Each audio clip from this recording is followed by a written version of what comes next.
தானியங்களோட இயற்கை சத்தும் சுவையும் மாறாம மாவு அரைக்க பெஸ்ட் ஆனது அல்ட்ராவின் பேட்டன்டட் கோனிக்கல் ஸ்டோன்கள் மட்டும்தான். அல்ட்ரா என்றால் ஆரோக்கியம். ஒரு மகிழ்ச்சியான செய்தி. இதயம் நல்லெண்ணெயின் விலை லிட்டருக்கு ரூபாய் 105 குறைஞ்சிருக்கு. செப்டம்பர் 2023ல 1 லிட்டர் இதயம் நல்லெண்ணெயின் அதிகபட்ச விலை ரூபாய் 503. ஆனா இப்ப 1 லிட்டர் இதயம் நல்லெண்ணெயின் விலை ரூபாய் 398 மட்டும்தான் தமிழ்நாட்டுல. அப்ப இனிமே எல்லாரும் இதயம் நல்லெண்ணெய் வாங்கலாம் இல்ல? தமிழக பள்ளிக்கல்வித்துறையின் கீழ் 37,553 பள்ளிகள் இயங்குகின்றன. ஆசிரியர்கள் பற்றாக்குறை, உட்கட்டமைப்பு வசதிகள் இல்லாதது உள்ளிட்ட காரணங்களால் தங்களின் குழந்தைகளை சேர்க்க பெற்றோர் தயங்கும் சூழல் பல ஆண்டுகளாக நீடித்தது.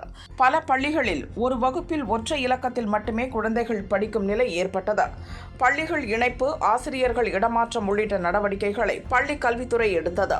ஆனால் கோவிட் தொற்றுக்கு பின் வகுப்பறைகளையே திறக்காமல் கட்டணம் வசூலித்த தனியார் பள்ளிகளால் பாதிக்கப்பட்ட பெற்றோர் தங்களின் குழந்தைகளை அரசு பள்ளிகளில் சேர்க்க முன்வந்தனர். அதே நேரம் ஆசிரியர்களும் தங்களின் பணியிடத்தை காப்பாற்றும் வகையில் அதிக மாணவர்களை சேர்க்க துவங்கினர். இதை பள்ளி கல்வித்துறையும் ஊக்குவித்தது. இல்லம் தேடி கல்வி, எண்ணும் எழுத்தும், காலை உணவு, ஸ்மார்ட் வகுப்பறைகள் என பல திட்டங்கள் பெற்றோர்களை கவர்ந்தது. இம்மாதம் 1ஆம் தேதி முதல் அரசு பள்ளிகளில் சேர்க்கை துவங்கியது. 13 நாட்களில் மட்டும் 67,000க்கும் அதிகமான மாணவர்கள் சேர்ந்ததாக தொடக்க கல்வி அதிகாரிகள் கூறுகின்றனர்.